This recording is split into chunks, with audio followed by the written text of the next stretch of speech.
Pais queridos, abram a Escritura em Romanos capítulo 3.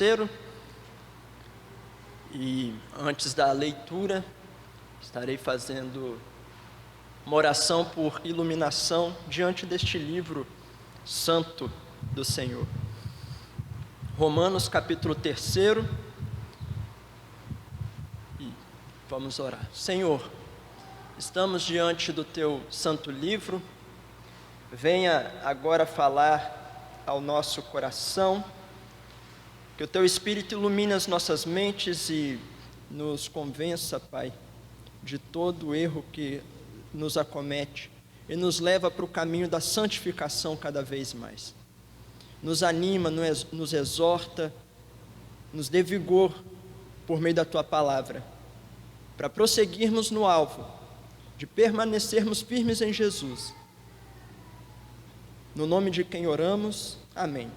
A partir do verso 19 até o final.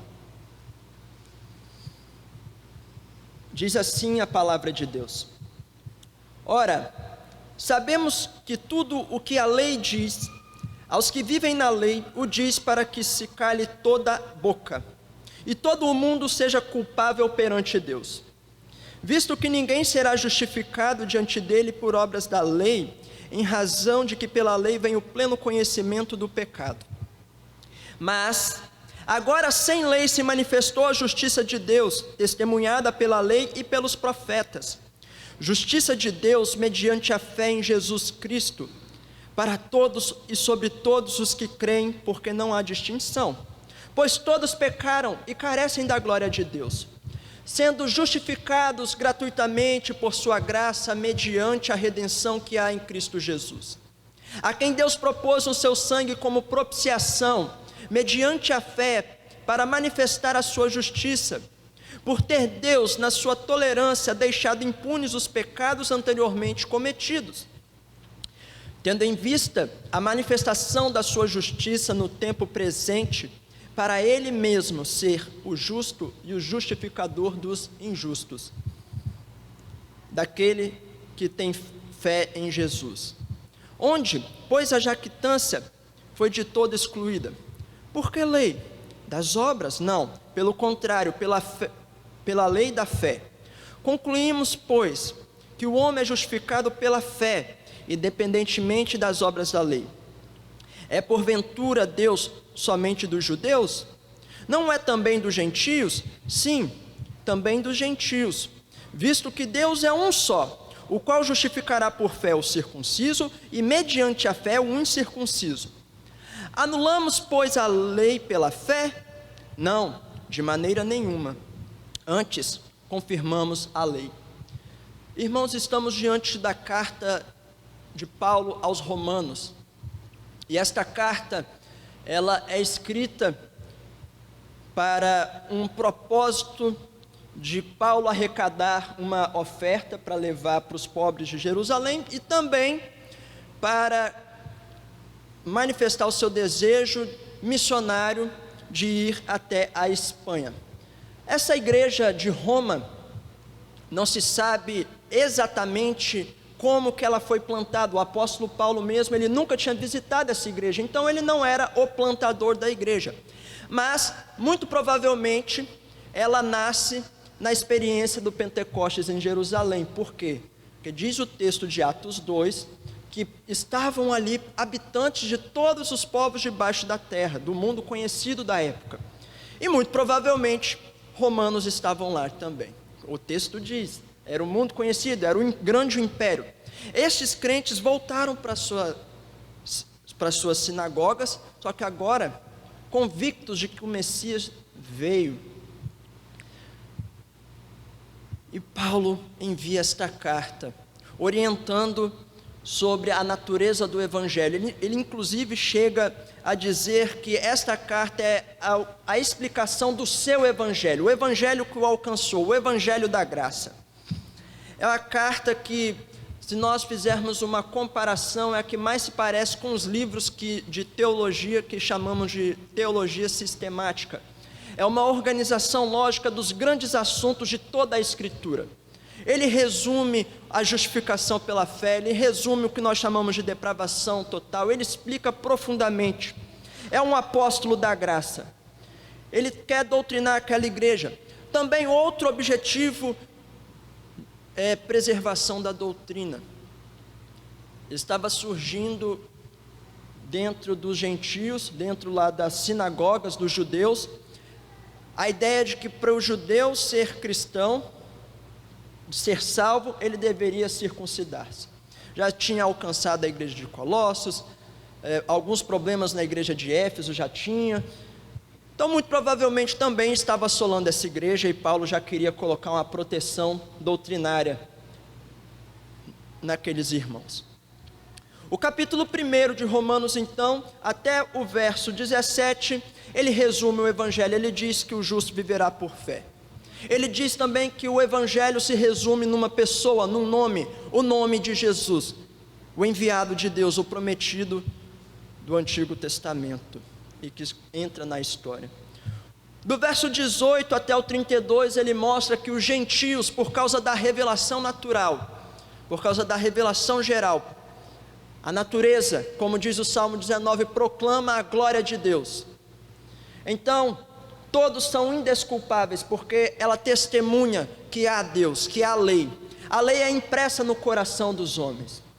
O capítulo 2, ele coloca também sobre os moralistas, as pessoas que buscam viver corretamente diante das suas próprias leis, por causa da imagem e semelhança do Senhor, por causa da moralidade que é impressa nelas, e eles tentam viver corretamente, mas caem em si mesmos, são pecadores, não conseguem cumprir a lei. E o capítulo 3, que é o qual nós lemos a partir do verso 19, Paulo está falando para judeus, os que mantiveram o oráculo de Deus, os que passaram pelos ritos, pela circuncisão, pela lei de sacrifício, os que tinham a lei dietética, a dieta judaica, e eles tinham muitos motivos para se orgulharem aos olhos deles. Eles eram nacionalistas. Dois momentos que isto ocorre: o povo judeu se tornar mais nacionalista. O primeiro é quando há a divisão do reino do sul e o reino do norte. O reino do sul preserva a lei, preserva o culto em Jerusalém, ainda que passe pela experiência da Babilônia, mas eles voltam quebrantados para a terra de Jerusalém. Eles reconstroem o templo. Enquanto o povo do norte se mistura com outros povos, constrói um outro templo em Samaria, perverte a doutrina, perverte a escritura, nega os profetas e fica só com o Pentateuco samaritano. Eles mudam a interpretação do Pentateuco para poder cultuar em Samaria, e isto afasta os judeus dos israelitas. Isso torna os judeus um pouco mais nacionalistas.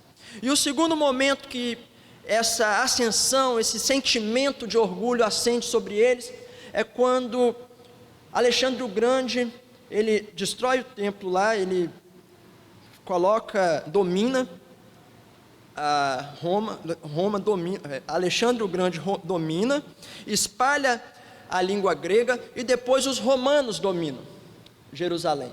E no domínio dos romanos, um homem chamado Antíoco Epifânio, ele vai lá no templo e sacrifica um porco.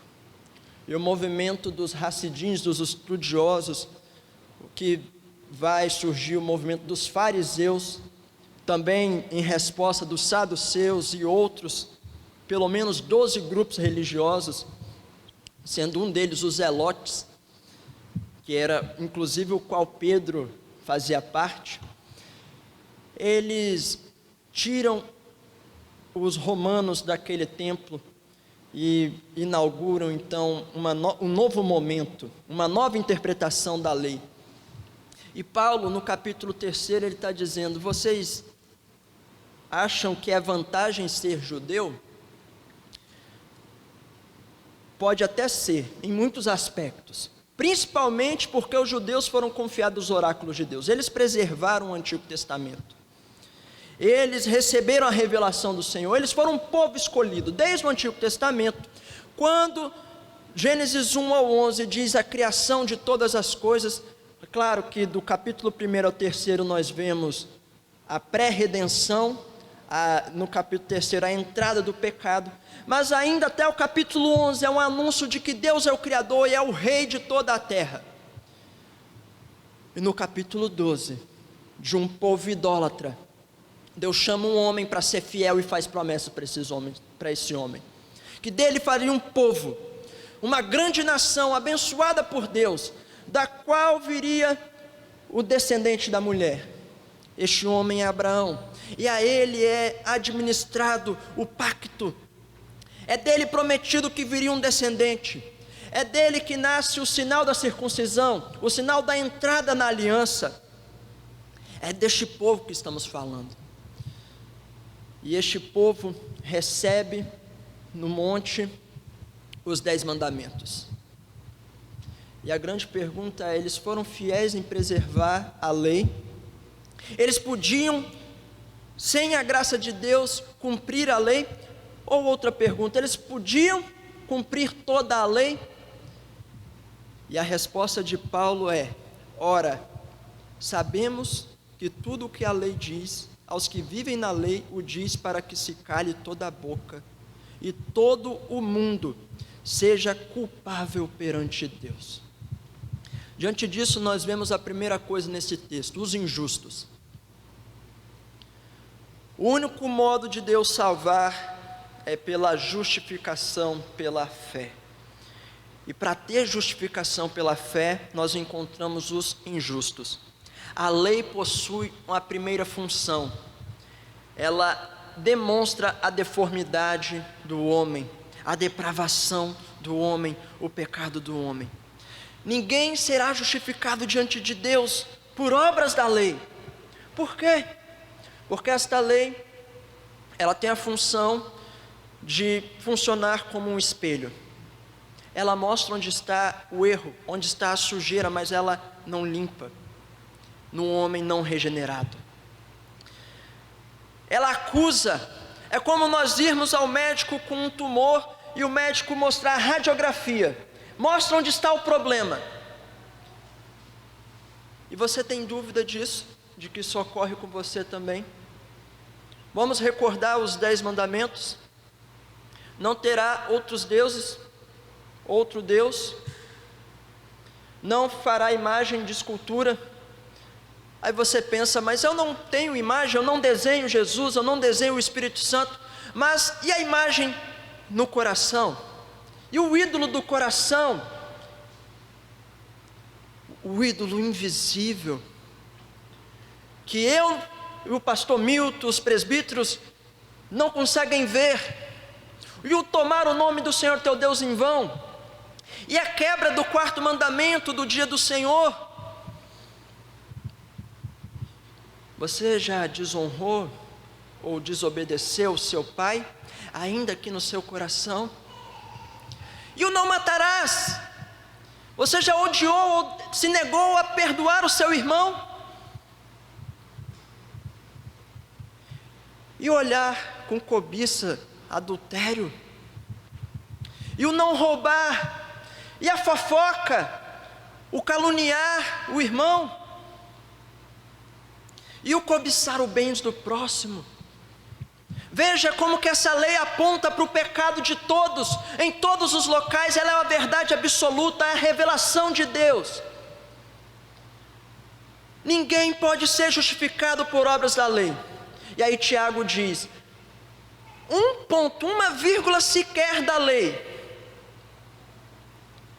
já torna um homem culpável de toda a lei, de quebrado. É uma quebra de toda a lei, já torna condenado. E os judeus, por mais que eles pudessem se esforçar e cultuar e sacrificar, eles pecavam, eles idolatravam. O Antigo Testamento inteiro é Deus chamando Israel para ser luz para as nações por meio da obediência à lei e eles renegando Deus, e eles idolatrando e se casando com pessoas de outras culturas, e sendo este pecado exclusivistas, nacionalistas, ao exemplo de Jonas, que se nega a ir lá e pregar para Nínive. No tempo de Jesus, no templo, tinha o pátio dos gentios, onde ocorria aquele comércio, mostrando o erro ali que estava ocorrendo naquele local, enquanto os mercadores queriam lucrar cada vez mais por conta do sacrifício que ocorreria naquele momento. Então nós vemos que esta lei, daqueles que preservaram o Antigo Testamento, ou mesmo dos gentios, que não tiveram a revelação especial, mas a revelação da natureza já o torna indesculpável. Cabe dizer que estava ouvindo um desses famosos que aparecem em entrevistas, e perguntaram ao sujeito: mas e aqueles que nunca ouviram o Evangelho, o que ocorre? Você diz que a salvação é só em Jesus. E a resposta dele, a infame resposta dele era que Deus não leva em conta o tempo da ignorância. Mas o que diz a palavra do Senhor? Porque os atributos invisíveis de Deus, assim o seu eterno poder, como também a sua própria divindade, claramente se reconhecem desde o princípio do mundo, sendo percebidos por meio das coisas que foram criadas. Tais homens são por isso indesculpáveis. Irmãos, não importa o local, se nunca ouviu, Deus revela o pecado deste homem. Deus se revela pela natureza. Lógico que não para salvar, que a salvação é por meio da fé, e a fé vem pela palavra de Deus. Mas ela mostra lá que mesmo aquele com a sua moralidade, ele não consegue cumprir os seus próprios sistemas morais. Por isso que a lei, ela tem essa primeira função, ela aponta o pecado. E se Deus quisesse encerrar a história aí, não tinha jeito para nós, iríamos ser todos culpáveis, todos condenados. E é por isso que Deus não é injusto ao fazer a eleição, porque se Deus for tratar todo mundo com justiça, e somente com justiça, todo mundo é digno do inferno eterno, todo mundo é digno de condenação diante do Senhor, que é santo, santo, santo, é santíssimo. E o verso 21 começa com uma adversativa, mas a história não encerra aí, a história não encerra no pecado. E a segunda coisa que nós vemos nesta passagem é o justo, a justiça de Deus que entra na história, o eterno. A lei, ela aponta o nosso pecado, mas ela também aponta para o caminho, ela aponta para o Santíssimo, para o eterno que entra no tempo, ela aponta para o perfeito, para o Criador que se torna criatura e criador ao mesmo tempo. Ele não deixa de ser Deus a encarnar, ela aponta para Cristo Jesus. Mas agora sem lei se manifestou a justiça de Deus, testemunhada pela lei e pelos profetas. A lei e os profetas apontam para Cristo, para Jesus. Ela mostrava que no tempo viria o descendente da mulher. Ela mostra, se nós lermos a Escritura, nós vemos várias promessas de redenção por um servo do Senhor, pelo rei, pelo ungido do Senhor que é levantado, que é gerado eternamente. Como diz o Salmo 2, que Deus gerou o seu ungido para reinar sobre as nações, para reinar sobre a criação.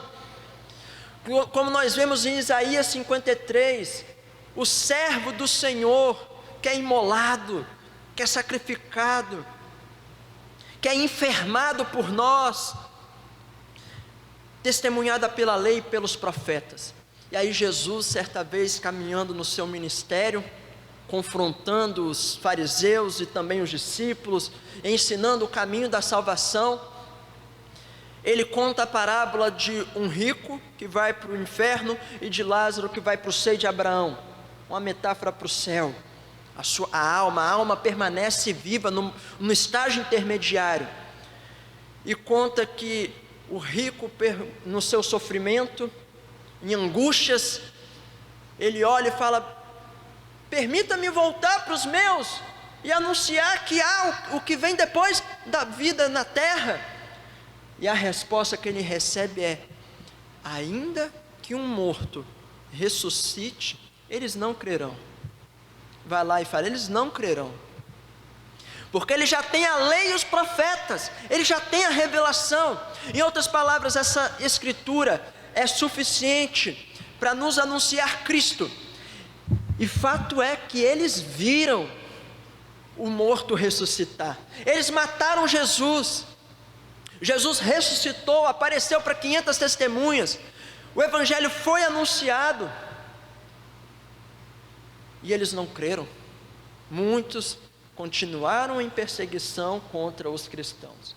Claro que em Atos 2, muitos também se convertem, 3.000, e o evangelho alcança Jerusalém, Samaria, Judeia, e vem alcançando ao longo da história os confins da terra. Então esta justiça foi manifestada, a justiça de Deus, mediante a fé em Jesus Cristo. A lei aponta para Cristo, pois todos pecaram e carecem da glória de Deus, todos carecem de Jesus, sem distinção, sendo justificados gratuitamente por sua graça, o favor imerecido ninguém merece, mediante redenção. Redenção tem a ver com pagamento, e por muito tempo a igreja creu que Deus quis salvar o seu povo, ou está salvando o seu povo, e ela creu que para isto o sacrifício foi uma interpolação, um diálogo entre Deus Pai e Satanás, em que Satanás falou: você quer salvar então esses que crucificaram o seu filho? E aí Satanás falaria, segundo a crença antiga: sim, você tem que matar Jesus, e o preço da cruz para eles é que foi um preço para o diabo. Mas olha o que o texto está dizendo: mediante a redenção que há em Cristo. É uma lei e é culpa perante Deus. O que isso significa? Que Deus, sendo santo e justo, o pagamento é somente para o próprio Deus. Nós somos livrados, sim, do inferno, do principado, da potestade de Satanás, mas o maior livramento que nós recebemos na redenção é um pagamento da ira de Deus. A ira que cairia sobre nós, caiu sobre o santo Jesus. É um sacrifício para o próprio Pai, para a própria Trindade, para ter reconciliação, para ter adoção, para ter justificação pela fé, a quem Deus propôs no seu sangue como propiciação. Outra palavra forte no texto: propiciação. E o que isso significa? Se os irmãos lembrarem, no momento em que o povo de Israel, o povo hebreu, foi liberto do Egito, era para ser passado o sangue do cordeiro imolado nos umbrais. E naquele momento, naquela noite, o anjo da morte passaria sobre todas as casas do Egito, e onde tivesse o sangue do cordeiro, o primogênito não morreria. A ira passaria por cima das casas e alcançaria aquelas casas em que o sangue não fora colocado, e alcançou os primogênitos dos egípcios, inclusive de Faraó. E em memória disso, da grande libertação, teria o ano da Páscoa, teria o sacrifício, e o sangue do cordeiro seria jogado sobre a mesa, a tampa da propiciação. A ira de Deus passaria ali, e representando simbolicamente um sacrifício futuro de Cristo. A ira era suspensa e acumulada para ser lançada na cruz. E isto é propiciação, desvio da ira, apaziguamento da ira, para manifestar a sua justiça. Na sua tolerância, deixado impunes os pecados anteriormente cometidos. Deus, nesta obra, anula na cruz toda a culpa nossa. E nós recebemos isto mediante a fé. Para no presente tempo, lá dos Romanos, e no presente tempo hoje, na cruz, Ele ser o justo e justificador daquele que tem fé em Jesus. Então essa justificação pela fé em Jesus, essa propiciação da obra de Cristo, é uma obra única, é uma obra que acontece no céu, no tribunal, e na terra inicia um outro processo chamado santificação, que é a conformação de nós com a lei, que demonstra o caráter de Cristo, nos molda ao Evangelho de Cristo. E a terceira coisa então que vemos neste texto são os justificados. Se nós temos os injustos, se nós temos o justo, nós temos os justificados. Como eu acabara de falar, eles são justificados por fé, não por obras. Não por obras. E a pergunta então que Paulo fala a esses justificados, a esses que creem em Jesus é: onde pois há jactância? Onde há arrogância? Foi de todo excluída? Foi de todo excluída. Não há arrogância, não há mérito algum na nossa salvação, há mérito só em Jesus. Porque pela lei das obras, por mais boa obra que a gente pratique, como diz o profeta, diante de Deus é como trapo de imundícia. O nosso pecado está sempre nos condenando, e louvado seja Deus pela graça de Cristo, pela manifestação de Jesus, porque é pela lei da fé, e fé em Jesus. Fé em Jesus.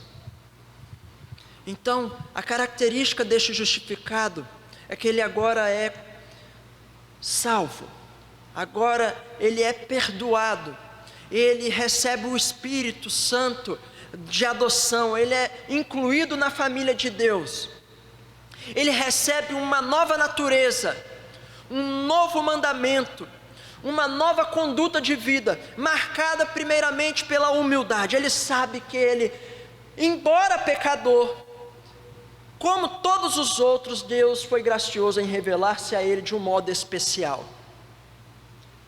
pela palavra. O Espírito Santo atuou poderosamente, convencendo do pecado, da justiça e do juízo, e lhe concedeu a graça do arrependimento, a graça da fé, e isto resultou em conversão, e isto resulta diariamente em santificação, em caminhar em comunhão com irmãos, com o povo de Deus,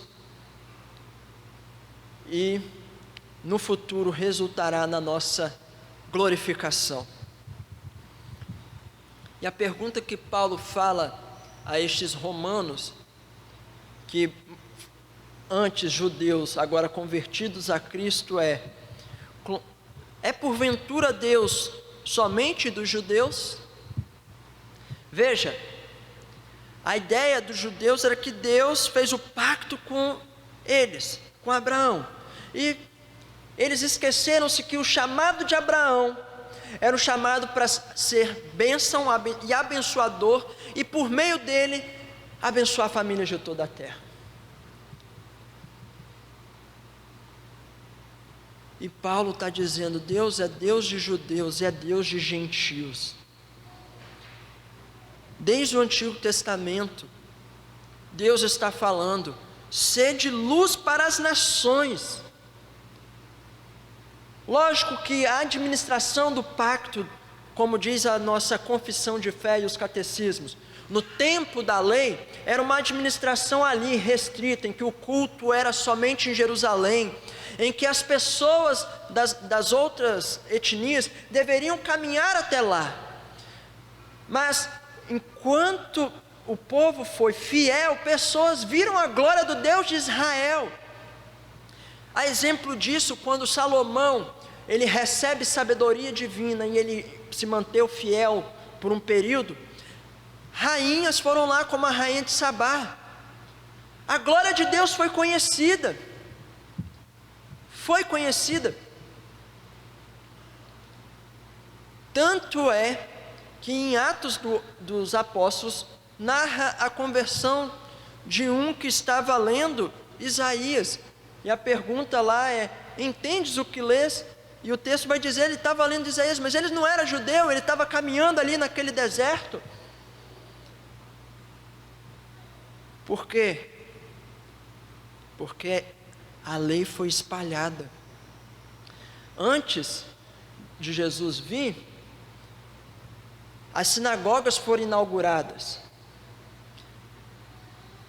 Deus mostrando que era propósito dele salvar pessoas de todas as nações, de todos os povos, todas as raças. Sim, Deus é salvador também dos gentios.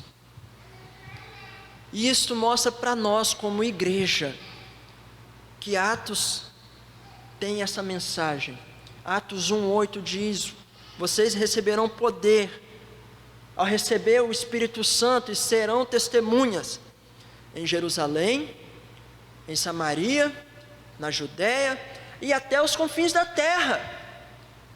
O Evangelho vai ser espalhado por toda a terra. Este Jesus tem que ser anunciado em todos os momentos, em todas as culturas. E Paulo fala: visto que Deus é um só, há um só Deus, não é outro Deus, não há outra salvação, é um caminho, é o caminho, é a verdade, é a vida, o qual justificará por fé o circunciso e mediante a fé o incircunciso. No Antigo Testamento, embora há os ritos, a salvação era também por regeneração, pelo Espírito Santo, pelo convencimento do pecado e pela convicção de que Deus cumpriria todas as promessas. E Deus não é homem para mentir, Ele cumpriu. E aqueles judeus, aquele povo, aquelas testemunhas fiéis, creram no que viria. E hoje nós, igreja na Praia do Canto, cremos no Cristo que já veio. E nós temos este chamado de sermos humildes. Nós temos este chamado de manifestar a gloriosa graça em todos os locais. Alguns daqui mesmo serão chamados a transpor o continente e anunciarão o Evangelho em locais muito distantes. Mas aqueles que ficam são chamados por Deus a bater a porta do vizinho e pregar o Evangelho ao vizinho. Você conversa sobre o Flamengo, você conversa sobre o Vasco, sobre o Cruzeiro, o Fluminense, qualquer time que você tem. A grande pergunta é: qual foi a vez que para este mesmo amigo, colega seu, você anunciou que ele é um pecador e que ele carece da graça de Deus, da glória de Deus? Você fala sobre o Bolsonaro, sobre o problema político, o Lula e etc. Mas qual foi a vez que você disse para o seu colega de universidade que estes homens não vão te salvar, que o conservadorismo não te salvará a nação, que só é feliz a nação cujo Deus é o Senhor, não as ideologias? Você fala de moral judaico-cristã, mas moral por moral é moralismo. nós temos que ter o Evangelho, que nasce do Evangelho a nossa moralidade, de Deus a lei. E Paulo conclui no verso 31 assim: anulamos, pois, a lei pela fé? Não, de maneira nenhuma. Antes, confirmamos a lei. E é importantíssimo ele dizer isso, principalmente para os nossos dias, porque muitos falam assim: o tempo da lei foi do Antigo Testamento, agora que Jesus nos salvou da condenação da lei, a lei foi anulada, e agora nós estamos no tempo da graça. E portanto, aquela lei do Antigo Testamento, aquele modo de cultuar do Antigo Testamento, foi de todo anulado. E de fato, a administração do pacto da graça no Novo Testamento altera algumas formas, porque chega o que é perfeito, chega a substância. O Antigo Testamento apontava para a substância, eram sombras, mas chegou o perfeito, chegou a revelação total em Cristo. Havendo Deus outrora falado muitas vezes, muitas maneiras aos nossos pais pelos profetas, hoje nos falou pelo Filho. O autor aos Hebreus fala, mas ele também diz assim: tendo nós recebidos, ou estamos recebendo um reino inabalável, nos portemos, nos apresentemos com temor e tremor diante de Deus, porque Deus é fogo consumidor. A lei continua, ela não foi anulada. E a isto devemos ter em mente o seguinte: a lei do Antigo Testamento, didaticamente, tinha 3 formas: a lei civil, a lei cerimonial e a lei moral. A lei civil e cerimonial, naquilo que era só civil e cerimonial, foi já cumprida, não anulada, cumprida em Cristo. Mas aqueles aspectos morais, de preservação, dos 10 mandamentos que eu já citei nesta manhã aqui, continua como regra para nós. Então nós temos o terceiro uso da lei. A lei aponta o pecado, a lei aponta o caminho para Cristo, e a lei aponta o caminho da santificação no poder do Evangelho. Ela confronta o seu coração, para você ver o seu erro, mas não para permanecer no seu erro, mas para se arrepender e ter uma transformação de vida, para ter o que Paulo fala lá em Romanos 12, ele anuncia do capítulo 1 ao 11 todas as doutrinas, todo o fundamento doutrinário, e a partir do capítulo 12, ele mostra como viver a vida no Evangelho, e a primeira coisa que ele fala é por uma renovação de mente. O Evangelho transforma a nossa mente, tem que transformar o nosso coração, a nossa disposição de viver, tem que nos empolgar a ter uma vida santa, uma vida de moralidade diante de Deus, em Cristo, em Jesus. Por isso que ele fala: anulamos, pois, a lei pela fé? Não, de maneira nenhuma. Antes, confirmamos a lei, cumprida em Cristo e obedecida por nós, no poder do Espírito Santo.